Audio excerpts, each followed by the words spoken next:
y me gustaría compartirlo con ustedes. Ese tema tiene por título el espíritu de Judas, el espíritu de Judas. Así que vamos a ir a Mateo 7, 22. Mateo 7, 22 dice la palabra: muchos me dirán en aquel día: Señor, Señor, ¿no profetizamos en tu nombre, y en tu nombre echamos fuera demonios, y en tu nombre hicimos muchos milagros? Y entonces les declararé: nunca os conocí, apartaos de mí, hacedores de maldad. Gloria a Dios. Amén y amén. Bueno, el espíritu de Judas, el espíritu de Judas. Judas, mis amados hermanos, en las Escrituras quizás es el más reconocido de los apóstoles. De los 12 apóstoles que tuvo Jesús, quizás es el más reconocido, pero no por lo bueno, sino reconocido ¿por qué? Por lo malo que pasó en él y por él, ¿no? Y cuando hablamos de Judas tendríamos que mirar un poco acerca de lo que el Señor mismo enseñó al comienzo de su ministerio. Recordamos lo que el Señor le dijo aquí en Mateo 7:22, cuando dice que muchos me dirán en aquel día: Señor, Señor, ¿no profetizamos en tu nombre, y en tu nombre echamos fuera demonios, y en tu nombre hicimos muchos milagros? Y entonces les declararé: nunca os conocí, apartados de mí, hacedores de ¿qué? De maldad. Yo creo que esto encasilla muy bien en la vida de un hombre como Judas. Creo que casa muy bien. Y hay una pregunta que es incontestable. Yo diría que es incontestable en este momento, porque solamente Judas y Dios lo saben. Una vez, cuando yo estaba dirigiendo un programa que se llama La Fe Viene por el Oír para Colombia, una de las preguntas que nos hicieron fue: ¿Judas se arrepintió? ¿Fue salvo? Porque él tiró las monedas al piso. ¿Sería salvo? Y entonces es una de esas preguntas que no puede ser dogmática. O sea, no podemos hacer una doctrina de esa respuesta, porque puede ser que sí se haya arrepentido, y tal vez por causa de su tristeza profunda tomó una mala decisión, fue suicidarse. ¿Sí me entiende? O puede ser que simplemente haya sido una simple, no lo llamo arrepentimiento, sino un remordimiento profundo. Y entonces ahí no podemos entrar en eso, pero quiero tomar el ejemplo de Judas hoy, porque lo que le pasó a Judas nos puede llegar a pasar a nosotros. Y yo quiero que usted ponga atención a esto, porque bien el Señor lo dijo: sí, muchos en aquel día me dirán: Señor, Señor, nosotros profetizamos en tu nombre, nosotros en tu nombre echamos fuera demonios, y en tu nombre hicimos muchos milagros. Y cuando tú revisas los evangelios, vas a darte cuenta que Judas no dio ninguna queja sino hasta el final del ministerio de Jesús. Dieron más queja a los otros discípulos. Por ejemplo, recordemos cuando el Señor le dijo a Juan y a Santiago: vayan y preparen mi llegada a Samaria. Y los samaritanos se rehusaron vehementemente a recibir a Cristo. Juan y su hermano llegaron a donde Jesús: Señor, ¿no te quieren recibir? Señor, ¿por qué no haces que llueva fuego sobre ellos? Y ahí es donde viene el apodo que el Señor les dio de Boanerges, que significa los hijos del trueno. Había problemas con Juan, hubo problemas con Santiago, con Jacobo mejor dicho, pero luego usted recordará que uno de los que quizás más le dio trabajo a Jesús fue Pedro, ¿o no? Pedro le dio trabajo a Jesús. Y recordemos a un Tomás, que es dudoso, ¿cierto? Que dudaba. Y así por el estilo encontramos personas que no eran perfectas. Pero ¿sabe usted? Nunca Judas dio problemas, nunca dio de qué hablar, sino hasta ya prácticamente al final del ministerio de Jesús. Y lo que quiere decir es que, bien decía Pablo una vez en su carta a los Corintios, decía: el que piense estar firme, mire que no caiga. El que crea estar firme, el que crea estar bien delante de Dios, porque no hay ninguna queja, porque no hay, tal vez te autopercibes perfecto, porque te autopercibes que estás bien delante de Dios. Ojo, tú tienes que estarte escaneando continuamente. No podemos dar por sentado que si no tenemos ningún problema, algo así, de pronto no seamos tentados a caer en el pecado de Judas. Escuche bien esto. Ahora, hablemos un poco de Judas. ¿Quién era Judas? Judas, pues el nombre de Judas, hablemos de primero el nombre. ¿Por qué se llamaba Judas? Y yo creo que la mamá y el papá le pusieron el nombre porque en la cultura helénica, o sea, los griegos, cuando ellos empezaron a conquistar toda la tierra conocida en aquel tiempo, pues uno de los personajes más conocidos en aquel tiempo era Judas Macabeo. Judas Macabeo está escrito en uno de los libros llamados los apócrifos, llamados los Macabeos, y este libro nos relata acerca de las aventuras que tuvo que pasar ciertos reductos de los judíos para liberarse del yugo romano. Y entonces Judas Macabeo pasó a ser como un héroe nacional en aquel tiempo cuando Jesús vino a la tierra. Entonces muchos niños les ponían Judas. Me acuerdo tanto que en mi tiempo no le colocaban nombres de héroes nacionales a los niños, sino le colocaban o le colocaban el del calendario, ¿cierto? El del calendario de los niños, ¿sí o no? Pero así fue, así era el nombre. Y en aquel tiempo, pues a los niños se les colocaba un nombre popular. Judas viene de la palabra Judá. Judá significa el que alaba a Dios. Así significa, Judá, el que alaba ¿a qué? A Dios. Entonces, de ahí es donde viene la palabra Judas. Y entonces ese era el nombre. Pero ahora la palabra Iscariote, porque recordemos que en el grupo de Cristo habían dos Judas, ¿cierto? Había Judas Labeo o Judas Tadeo, ¿cierto? Y estaba Judas el Iscariote. Entonces, Iscariote, ¿por qué Iscariote?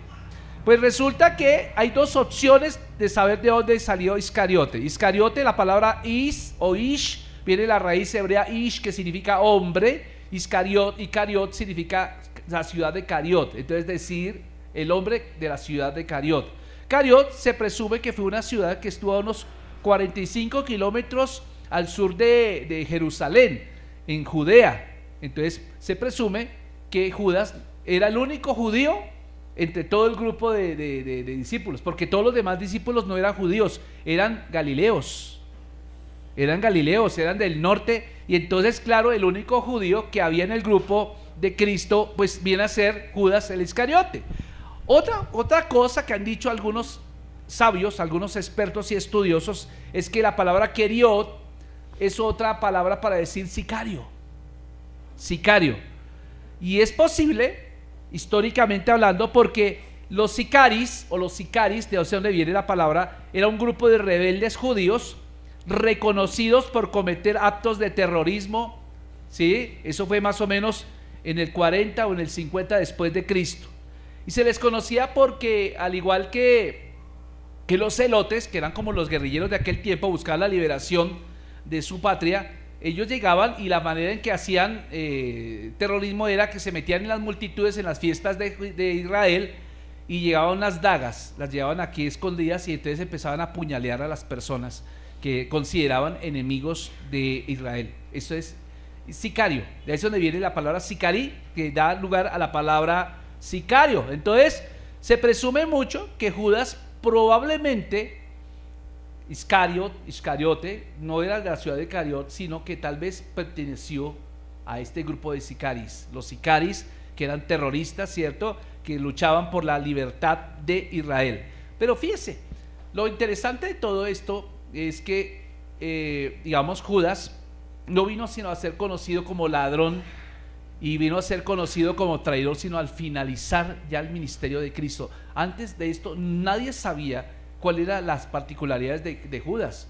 Y es algo interesante, mi amado hermano, porque usted puede estar al lado de una persona que usted considera muy buena gente, que usted considera muy colaborador, que usted considera una persona asequible, pero usted no conoce el corazón de esa persona.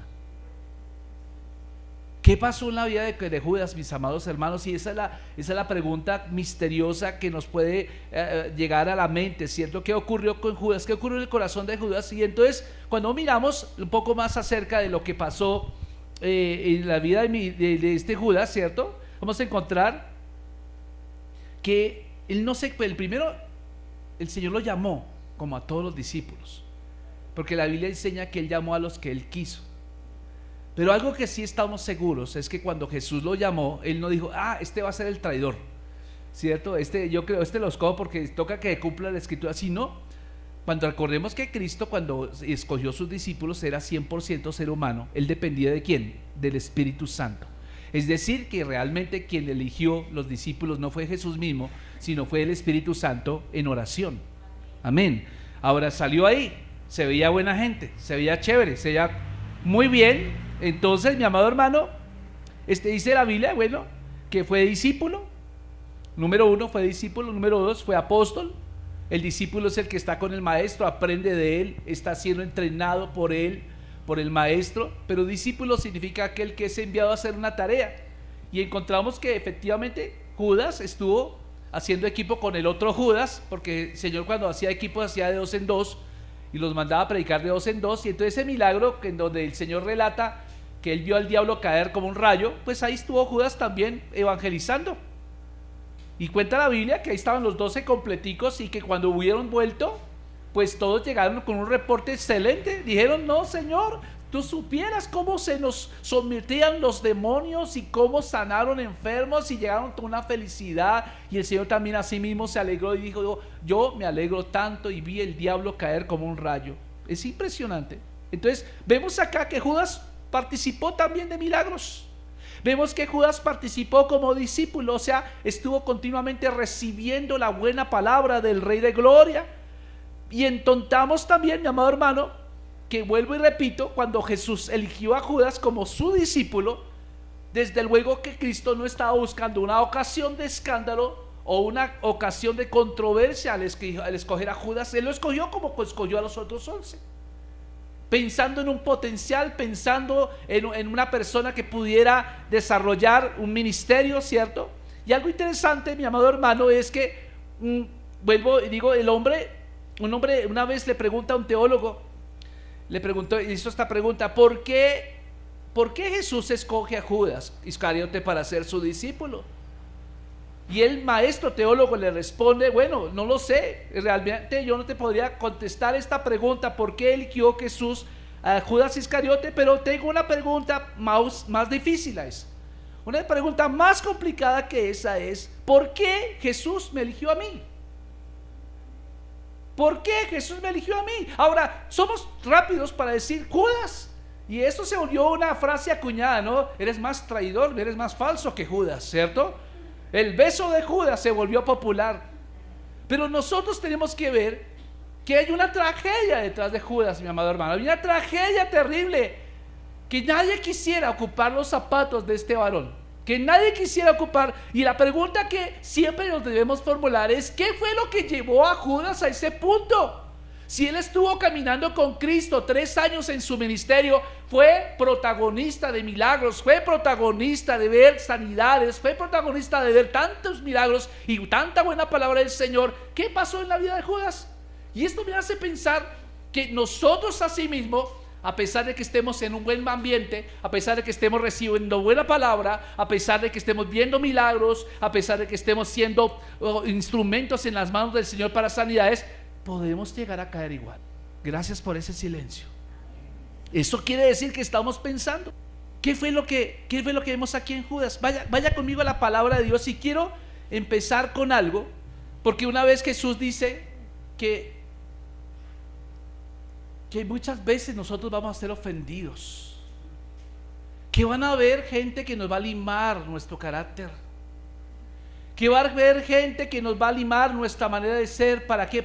Pero dice también el Señor, ay de aquel que se convierta en esa lima para nosotros. Y hay que pensar algo, que muchas veces nosotros enfatizamos mucho el hecho de que alguien nos ofende, pero no enfatizamos el hecho de que nosotros ofendemos a otros. Somos campeones en victimizarnos, pero nunca, muy pocas veces decimos, Señor, perdóname porque yo en esta área estoy cayendo mal. Y note algo, si usted va conmigo al Salmo 41, versículo 9, vamos a encontrar que el salmista mismo había dicho con 1000 años de antelación a que cumplimiento de ese hecho, que algo tenía que pasar. Salmo 41 versículo 9 dice, aún el hombre de mi paz en quien yo confiaba, el que de mi pan comía. alzó contra mí el calcañar. Ahora note, esta es una palabra profética. Es una palabra profética que dijo David 1000 años antes de que se cumpliera. O sea, es decir, que en el plan de Dios, si era necesario que hubiera una persona que traicionara a Jesús para que se cumplieran las escrituras. Pero asimismo, ay de aquel que sea esa persona. Nadie lo obligó, hermano.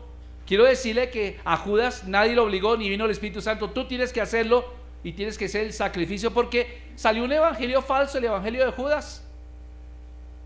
Y es uno de los libros, esos son libros de sincretismo, que enseñan que no, que Judas hizo fue un favor a la humanidad al traicionar a Cristo. Entonces ya le hicieron hasta monumento a Judas. Existen los cainitas, los que han hecho iglesias cainitas, son las que adoran a Caín. Imagínense.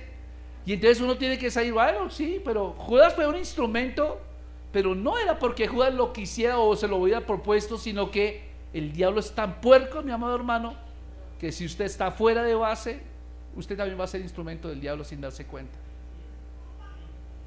Es impresionante, porque vean, mis amados hermanos, cuando tú lees, por ejemplo, ahí el salmista lo dijo anticipadamente, pero si tú vas luego, mi amado hermano, vete a Juan capítulo 6, 70, Juan capítulo 6, 70, vas a darte cuenta cómo es que Judas hasta ese punto es que empieza a mostrar evidencias de que su corazón, a pesar de que había experimentado lo mejor de Dios, su corazón no había sido transformado.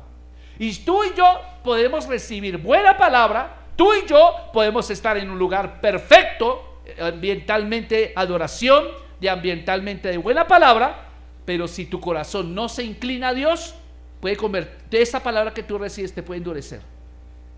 Escuche lo que dice Juan capítulo 6. Juan capítulo 6, versículo 70 dice, esta es la elección de los discípulos. Dice, y cuando Jesús le respondió, no es escogido yo vosotros los 12, y uno de vosotros es el diablo. Y entonces hablaba de Judas Iscariote, hijo de Simón, porque este era el que le iba a entregar y era uno de los 12. Entonces fíjense que aquí Jesús acaba de hacer un milagro. El Señor hizo la multiplicación, ¿cierto? Hubo una multiplicación tremenda de pan, y mucha gente seguía a Jesús porque querían comer más pan. La gente no entendió el mensaje. El Señor multiplicó pan y peces porque quería dar a entender que Él era el que daba el pan y los peces. Pero la gente, ¿de qué iba? Por la bendición. Y acá vemos que la gente de las multitudes seguían a Jesús no por el bendecidor, sino por la bendición que pudiera darle el bendecidor. Y esta fue la primera cosa que uno encuentra. Muchas personas hoy van a las iglesias no por Dios, sino por lo que Dios pueda darles. Y es esto, lo primero que tú tienes que empezar a valorar en tu vida es: ¿cuál es la razón por la cual estoy en esta iglesia? ¿Cuál es la razón por la cual yo sirvo en la iglesia? ¿Cuál es la razón por la cual me digo cristiano? Hay muchas personas que vienen a la iglesia con una intención totalmente equivocada. Les voy a ilustrar. En Papúa Nueva Guinea, es una isla que está en el Océano Índico, muy cerca de Nueva Zelanda. Es una serie de islas allí que hay. Pues Papúa Nueva Guinea, hay una isla pequeñita que se llama Palawan. Y en esa isla Palawan vivían unos indígenas que le llamaban los palaguanos, ¿cierto? Porque vivían en Palawan. Pero estos indígenas toda la vida, toda su vida, ellos fueron trágicamente sometidos, trágicamente esclavizados. Se cuenta que llegaban bucaneros, violaban a las mujeres y mataban a filo de espada a los niños. Y entonces esta gente vivió en temor todo el tiempo, en zozobra. Llegó un tiempo donde los filipinos, la isla de Filipinas, llegaron y empezaron a tomar control también de Palawan, y empezaron a robarle las cosechas, a hacer cantidad de cosas terribles. Y entonces esta tribu vivió siempre en miedo. Luego, posteriormente, se cuenta que en la Segunda Guerra Mundial los japoneses también invadieron la isla y también los japoneses hicieron lo que quisieron con los palaguanos. Cuando hubo la finalización de la Guerra Mundial, después de la bomba de Hiroshima y Nagasaki, dice que los americanos tomaron control de la misma isla, pero los americanos, al contrario de los anteriores, mostraron bondad y los protegieron. Incluso le dijeron a los filipinos: ustedes no tienen ningún derecho de venir a abusar de nuestros hermanos los palaguanos. Les dijeron así. Entonces ellos se sintieron bastante protegidos hasta que finalmente el ejército norteamericano tuvo que desocupar la isla y volver a su casa. Cuando pasó eso, los palaguanos se sintieron bastante desprotegidos, se sintieron tristes, agobiados. Ahora, ¿quién nos va a guardar? ¿Quién nos va a proteger? Y luego pasaron los meses cuando empezaron a llegar misiones, cristianos misioneros a predicar la palabra. Y el misionero, como era americano, ¿qué había en la mente del palaguano? ¿Quién los protegió a ellos? Entonces vieron al predicador americano y empezó el predicador a hablar el evangelio, y para la gloria de Dios, o no sé si para la gloria de Dios o no para la gloria de Dios, todos recibieron a Cristo inmediatamente. Pero después, claro, este misionero volvió a los Estados Unidos y dijo: mira qué milagro tan tremendo ocurrió en Palawan. Llegué y la gente les hablé de Cristo, inmediatamente todos entregaron su corazón a Cristo. Y esto trajo pues una felicidad impresionante a la gente, pero también puso a pensar: no es normal, no es lógico que las personas que tú les predicas de una de Cristo y se entreguen a Cristo totalmente, porque siempre va a haber una oposición, siempre va a haber una resistencia de parte de la persona a la cual tú le predicas. Esa persona va a poner todo tipo de trabas. No, yo no tengo tiempo de ir el domingo, tengo que ir a la ciclovía, tengo un partido de fútbol, tengo que no sé qué, tengo que trabajar, no puedo ir, no sé qué. Siempre hay resistencia. Y lo curioso aquí es que no hubo resistencia. Entonces otros misioneros llegaron a Palawan, y cuando empezaron a confrontar a las personas acerca de ¿por qué eres cristiano? ¿Por qué eres cristiano tú? Resulta que los palaguanos dijeron: pues nosotros somos cristianos porque vino un misionero y dijo que seamos cristianos. ¿Y tú eso es lo que te hace a ti cristiano? Bueno, lo que pasa es que el misionero es tan buena gente, tan querido, tan bueno, que si él nos hubiera dicho que nos cortáramos un dedo, lo habríamos hecho con gusto. Y entonces el segundo misionero se dio cuenta de que en realidad ellos no eran salvos porque no entendieron el evangelio. ¿Entendió? No entendieron el evangelio. Entonces tocó hacer un trabajo de evangelización, donde se les empezó a enseñar acerca de por qué la gente es cristiana. La gente es cristiana porque necesita salvación. ¿Y por qué necesita salvación? Porque son incapaces de salvarse solos. ¿Pero por qué somos incapaces de salvarse solos? Porque hay un pecado que viene siendo arrastrado desde Adán, que cualquier persona que no se arrepienta, que no se aparte del pecado, que no confiese su pecado y se entregue a Cristo, va irremediablemente para el infierno. Entonces imagínense, entonces tocó empezar a hacer trabajo nuevamente, y luego empezaron a hacer, hasta que finalmente la gente iba porque lo vieran, y empezaron otra vez a darse casos de gente que tomaba, volvió a darse casos de gente que trabajaba andaba en adulterio. Y entonces esto es lo que está significando, es que la gente no entendió el mensaje. Cuando tú ves a un cristiano en la iglesia que les dice que recibió a Cristo en el corazón, pero vive una vida licenciosa, eso simplemente es que nunca fue cristiano. Nunca fue cristiano. Nunca fue cristiano. Porque cuando tú eres cristiano, tú te arrepientes. Cuando tú eres cristiano, tú recibes el regalo que viene de salvación de parte de Cristo. ¿Qué pasó en Judas? Judas estuvo todo el tiempo con Cristo, pero nunca la palabra le entró a su corazón. Judas estuvo todo el tiempo en milagros, él vio cosas, y tal vez pensando que sí, que Judas pertenecía al grupo de los sicarí. Probablemente Judas, como nacionalista, pudiera haber sido, estaba esperando o aspirando a que Cristo fuera el nuevo rey, en ejército, en poder. Y tal vez lo que pasaba aquí es que, como algunos de los discípulos estaban anhelando que cuando eso sucediera, ellos tuvieran un lugar de honor juntamente con Cristo. pero ellos estaban viendo a Cristo no como aquel que los liberaría del pecado, sino como aquel que les daría bienestar aquí en la tierra. Ahora, cuando usted mira, ¿por qué viene a la iglesia? ¿Para que Dios le dé un trabajo a usted? ¿Por qué venimos a la iglesia? ¿Para que Dios nos dé una sanidad? ¿Por qué venimos a la iglesia? Si esa es tu motivación, entonces cuestiónate: ¿soy salvo? Porque la razón por la cual tú vienes a la iglesia y la razón por la cual yo vengo a la iglesia y por la cual sirvo no es ser otra, sino por darle gloria a Él, que lo hizo todo por nosotros. Mucha gente busca la bendición, pero no busca al bendecidor. Y es algo triste. Y esto es lo que están perfilando a Judas. Está pasando en Judas. Vean ustedes que hay varios textos bíblicos que me gustaría que usted me ayudara a buscar. Váyase conmigo a Juan 12:6, por favor, ahí adelantico, y veamos qué ocurrió también con Juan en Juan 12:6. Dice la palabra del Señor, dice: pero dijo esto. Acuérdense que aquí Jesús está siendo ungido por una mujer que compró un perfume de nardo puro. La flor de nardo es una flor costosísima, es una flor que se cultiva en la India, y el elixir que emite esa flor es bastante costoso. Venían unos frasquitos de piedra que se llama alabastro, y dice que aquel día esta mujer quiso adorar a Cristo y derramó el perfume y se llenó el ambiente de olor. Vean ustedes lo que dice Juan capítulo 12:6. Bueno, desde el 5, léalo conmigo. Desde el 4 dice: y dijo uno de sus discípulos, Judas Iscariote, hijo de Simón, el que había de entregar, dice: ¿por qué no fue este perfume vendido por 300 denarios y dado a los pobres? 300 denarios es el salario de un año. El salario de un año.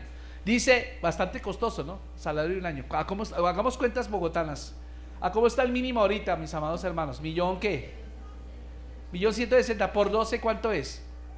12 millones, 13 millones 200. Sí, más o menos, 13 millones 380, más o menos, ¿sí? Aproximadamente. Bueno, imagínense un perfume de 13 millones 400. Usted lo compró. Y usted dijo: ¿yo qué voy a hacer con este perfume? ¿Qué hizo la mujer? Ella lo derramó en Jesús.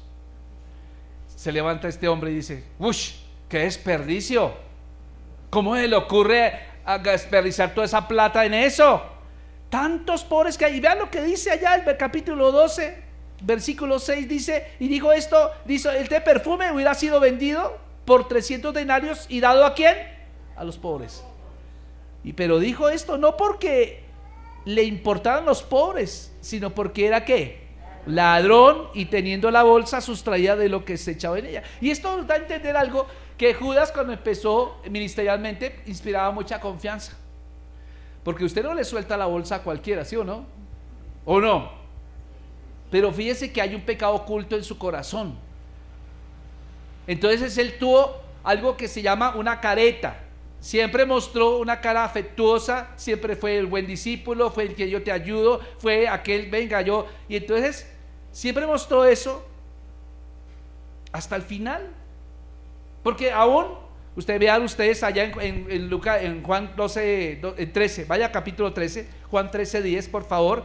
Vean ustedes lo que ocurre acá cuando Jesús está lavando los pies de los discípulos. ¿Recuerda usted? Y Juan 13:10 dice: Jesús le dijo: el que está lavado no necesita sino lavarse los pies, pues está todo limpio, y vosotros limpios estáis, aunque no todos, porque sabía quién le iba a entregar, y por eso dijo: no estáis limpios todos. Ahí el Señor empieza a tener revelación acerca de quién iba a ser el que lo iba a entregar, el que lo iba a traicionar. Ahora salte al versículo 18, Juan 13:18, ¿qué dice? Y dice: no hablo de todos vosotros, yo sé a quienes he elegido, mas para que se cumpla la escritura: el que come pan conmigo levantó contra mí su calcañar. Y resulta que estaban en la cena, la última cena.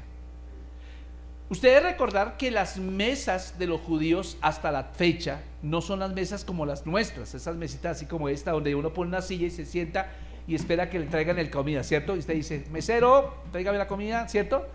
Las mesas en el tiempo de Jesús y aún hoy en día son mesas, son tablas que se ponen en el piso sobre una alfombra. Entonces quienes van a comer, entonces se tienen que recostar sobre el codo izquierdo, se recuestan y obviamente quedan así estirados y empiezan a comer. Allá sirven los platicos y hay salsitas y hay panes y todo. Pues resulta que el que está al lado del maestro es la persona de mayor confianza. Por un lado estaba Juan, el discípulo amado, y por el otro lado estaba Judas Iscariote. Y cuando Jesús dice, le preguntan, ¿quién es el que te va a traicionar? Pedro le hace señas a Juan que estaba cerca, dígale, pregúntale, ¿quién es el que va a traicionar? Pues cuando él dice eso, gracias, dice, el que meta su pan en la misma tazón conmigo, unte la salsita, ese va a ser. Y resulta que ¿quién fue? Judas. Entonces vean ustedes el capítulo 13, versículo 18, que dice, capítulo 13, 18 dice, no hablo de todos vosotros, yo sé a quién es elegido, para que cumpla la escritura, el que come pan conmigo, levantó contra mí su calcañar. Desde ahora os digo que antes de que suceda, para que cuando suceda creáis que yo soy. Y dice, de cierto os digo, el que recibe lo que yo enviare, él me recibe a mí, el que me recibe a mí, recibe al que me envió. Entonces fíjense que aquí ya Jesús está anticipando lo que iba a suceder. Desde el 21, ¿qué dice? Habiendo dicho Jesús esto, se conmovió en espíritu y declaró y dijo, de cierto os digo, que uno de vosotros me va ¿a qué? A entregar. Versículo 22, entonces los discípulos se miraban unos a otros dudando de quién hablaba. Y uno de sus discípulos, al cual Jesús amaba, estaba recostado al lado de Jesús. ¿Quién es ese? Juan. Entonces él, recostado cerca del pecho de Jesús, le dijo, Señor, ¿quién es? El 26 dice, respondió Jesús, a quien yo diere el pan mojado, aquel es. Y mojando el pan, lo dio a Judas Iscariote, hijo de Simón. Y después del bocado, Satanás entró en él. Entonces Jesús le dijo, lo que vas a hacer, hazlo ¿qué? Pronto. Pero ninguno de los que estaban a la mesa entendió por qué él le dijo esto. Porque algunos pensaban, puesto que Judas tenía la bolsa, que Jesús le decía, compra lo que necesitamos para la fiesta, o que le diese algo a los pobres. Y cuando él pues hubo tomado el bocado, salió. ¿Y era de qué? De noche. Ahora, note algo. Ese salió significa que salió de su presencia, salió de su cobertura. Pero la noche también era una noche literal, pero también hay una noche espiritual en la vida de Judas, que él come del bocado, se llena de esa avaricia, sale de la presencia de Jesús y luego era de noche. O sea, hay doble significación. Hay una significación literal, porque hubo una noche literal, pero también una noche espiritual.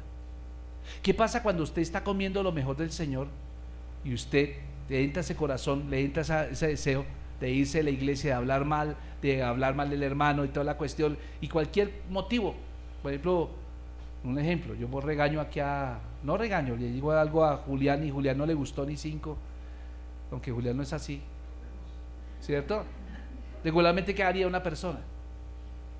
No, le dice, no mami, ya no quiero volver a esa iglesia, no, me cayó gorro ese pastor, no, ese es todo patulante, todo odioso, que fastidio, no, eso no. Y entonces ahí empiezo a tener un motivo. ¿Qué significa? Judas encontró un motivo. ¿Por qué la gente se va de la iglesia? Porque encuentra motivos, o los busca o se los inventa. Vea, hermano, usted está en una iglesia imperfecta, con gente imperfecta, pero gente santa que está buscando perfección. Tarde o temprano ustedes van a ser ofendidos por alguna cosa. Usted puede ser que todo el tiempo muestre ser el hermano más amable, más afable, puede ser, pero si no se le pudo decir nada y se ofendió por eso, entonces eso quiere decir que usted tenía un espíritu de Judas. Vean ustedes, mi amado hermano, que el Señor, cuando allá en el capítulo 12, recuerda cuando esta mujer le está regando los pies con el perfume, el Señor le dice, déjala tranquila, ella ha preparado este tiempo para mi sepultura. O sea, ¿qué pasó? Jesús regañó a Judas en público. Diga conmigo, Jesús regañó a Judas en público. Ahora, esto quedó en el corazón de Judas. Quiero decirle que quedó en el corazón de Judas porque no pasó sino un capítulo, y dice que desde aquella hora Judas empezó a buscar ocasión para entregarle. Vaya conmigo a Mateo capítulo 26, 14. Vea lo que dice la escritura. Dice, entonces uno de los 12, que se llamaba Judas Iscariote, fue a los principales sacerdotes. ¿Cuál fue la acción de Judas apenas hubo salido de la cena? Él salió directo a buscar a los enemigos de Cristo y les dijo: ¿qué me quieren dar? Y yo os lo entregaré. Y ellos le asignaron 30 piezas de plata, y desde entonces buscaba oportunidad para entregarle. ¿Aló? ¿Sí o no? Pero usted va a encontrar que él lo hizo ya pensando, dice: voy a darle una lección a él, porque no tiene ningún derecho a venirme a humillar en público. Voy a empezar a hablar mal de él, voy a empezar a hacer algo que lo haga ridiculizar en público. Yo estoy pensando que Judas en última no estaba anhelando que le pasara algo grave a Cristo, sino tratar de desacreditarlo un poquito.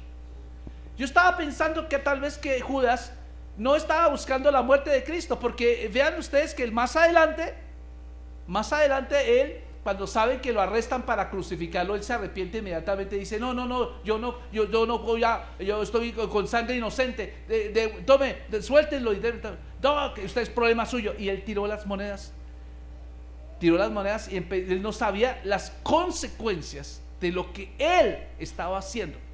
Había pisoteado la sangre de Cristo, había pisoteado el tiempo, la oportunidad, el privilegio de estar con el mejor de los maestros. Había perdido la oportunidad de un llamado, mi amado hermano. Lo soslayó completamente. Y usted puede ver, vea qué tremendo, porque no solamente él, dice Mateo 26:8, vea conmigo Mateo 26:8, ¿qué pasó allá con Betania? Según el relato de Mateo, dice que al ver esto los discípulos, que hasta cuando regalaron el perfume, Mateo dice, a diferencia de Juan, que lo que hizo Judas empezó a crear una disensión en el grupo, porque aquí no solamente Judas, sino los discípulos se enojaron, diciendo: ¿para qué este desperdicio? Entonces Mateo dice: pero no solamente fue Judas empezó a influir negativamente en el grupo de discípulos. Interesante. Pero vean ustedes que en Mateo 26:14, vean conmigo como dice Mateo: entonces uno de los 12, que se llamaba Judas Iscariote, fue a los principales sacerdotes, les dijo: ¿qué queréis que dar? Y yo les entregaré. Y le asignaron 30 piezas de plata. Luego vamos a encontrar, mi amado hermano, que en el versículo 20 de ese mismo capítulo, Mateo 26:20, dice: cuando llegó la noche, se sentó a la mesa con los 12, y mientras comían dijo: de cierto os digo que me va alguno que uno de vosotros me va a ¿qué? A entregar. Fíjense que todos los demás discípulos nunca se dieron cuenta. ¿Quién era el único consciente que iba a suceder eso? Jesús mismo. Los otros estaban tan inocentes que: oiga, pues Señor, pero ¿quién es el que trata de seré yo? ¿Seré yo? Todo el mundo dijo: seré yo. O sea, había una ingenuidad impresionante en los discípulos. Mucha ingenuidad había en los discípulos. No habían notado lo que iba a suceder. Tremendo, ¿no? Y note algo, que la manera en que lo entregó Judas, Mateo 26:47, que dice: mientras todavía hablaba, vino Judas, uno de los 12, y con él mucha gente con espadas y palos, y parte de los principales sacerdotes y de los ancianos del pueblo. Y el que lo entregaba les había dado una señal diciendo: al que yo besare, ese es, prenderle. Enseguida se acercó a Jesús y dijo: salve, maestro. Y le besó. Y Jesús le dijo: amigo, ¿a qué vienes? Entonces se acercaron y echaron mano a Jesús y le prendieron. Tremendo. ¿Sí se da cuenta cómo lo vendió? Con un beso. Era normal un beso allá, porque el beso significaba confianza. El beso significaba, mi amado hermano, amistad, ¿cierto? Pero si usted salta a Mateo 27:3, vaya conmigo a Mateo 27:3, dice: entonces Judas, el que le había entregado, viendo que era condenado. Fíjense que hasta ese momento Judas empezó a ser consciente del alcance de lo que hizo. Y hay mucha gente que yo puedo decir que hace cosas o que dice cosas que no meditan en el alcance de las consecuencias. Se dice allá que apenas vio que era condenado, devolvió arrepentido las 30 piezas de plata a los principales sacerdotes y los ancianos, diciendo: yo he pecado entregando sangre inocente. Mas ellos dijeron: ¿qué nos importa a nosotros? Allá tú. Arrojando las piezas de plata en el templo, salió y se fue y se ahorcó. Pero fíjense cómo termina la historia. La historia no termina ya, mi amado hermano. Vaya conmigo a Hechos 1:18. Veamos desde el 16, dice: varones hermanos, era necesario que se cumpliese la escritura en que el Espíritu Santo habló antes por boca de David acerca de Judas, que fue guía de los que prendieron a Jesús y era contado con nosotros y tenía parte en este ministerio. Este pues, con el salario de su iniquidad, adquirió un campo y cayendo de cabeza se reventó por la mitad y todas sus entrañas, ¿qué? Se derramaron. O sea que la muerte fue terrible.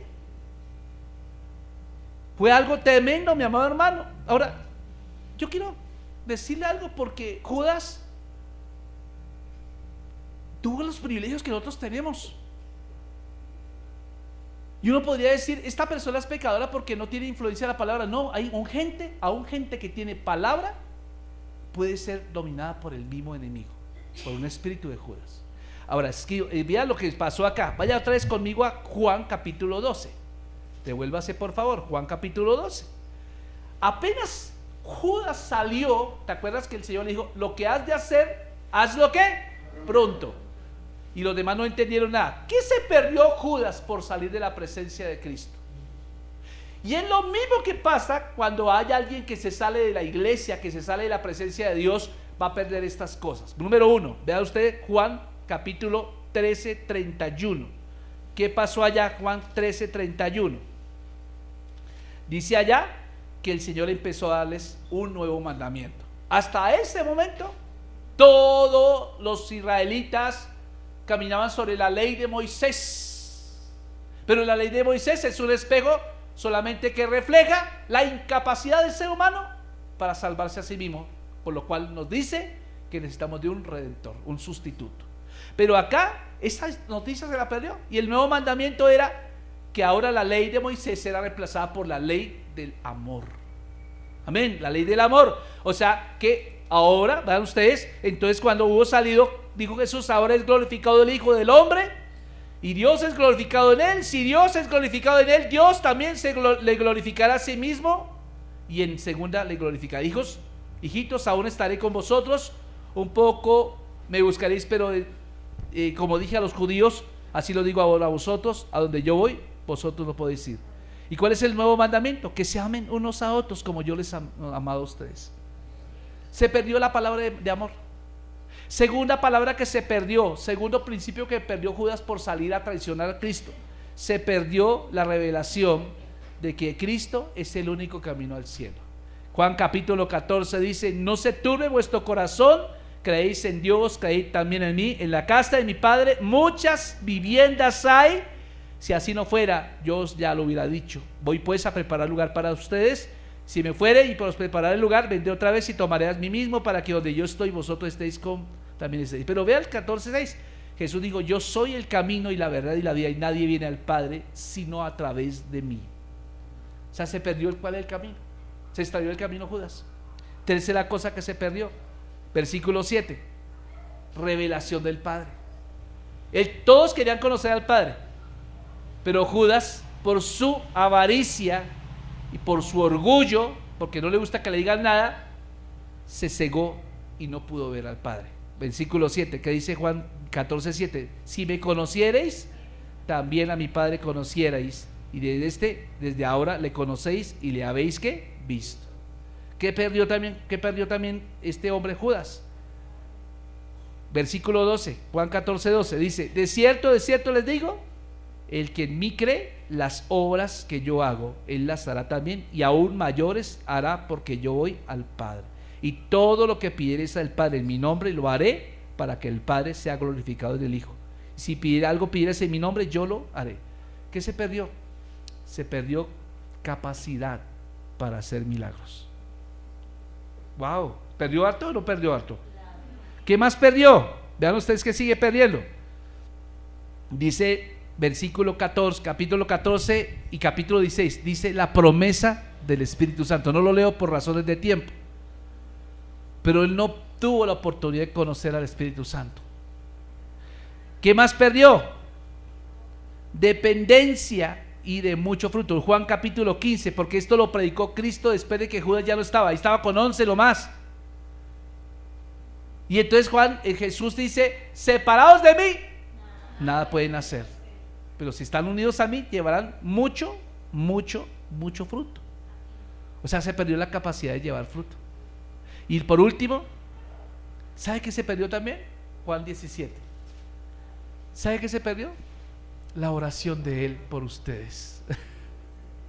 Y Juan 17 está orando el Señor por todos sus discípulos, pero vean ustedes que aquí se cumple. El versículo 12 dice: cuando estaba con ellos, dice la oración, en el mundo yo los guardaba en tu nombre a los que me diste, y yo los guardé, y ninguno de ellos se perdió, sino el hijo de perdición, para que la escritura se cumpliese. Vea, hermano, el espíritu de Judas vino a destruir la iglesia. El espíritu de Judas hará que usted pelee con su esposa o con su esposo. El espíritu de Judas hará que usted pelee con sus hijos, y usted no se da cuenta. Usted dice: no, yo soy chévere, yo soy juicioso, yo voy a la iglesia, yo diezmo puntualmente, me pueden mirar en los libros, yo puedo hacer esto, hago de todo. Pero si usted tiene un corazón no enseñable, no dirigible, no sujeto a la palabra, usted empieza a desarrollar un espíritu de Judas.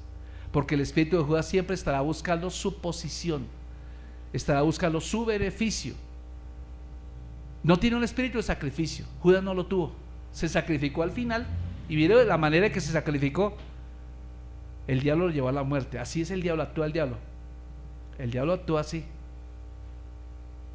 Entonces, qué tremendo. Y tenemos que evaluarnos continuamente, amados hermanos. ¿Cuál es la razón por la cual tú eres cristiano? ¿Por qué dices que amas a Cristo? ¿Por qué lo haces?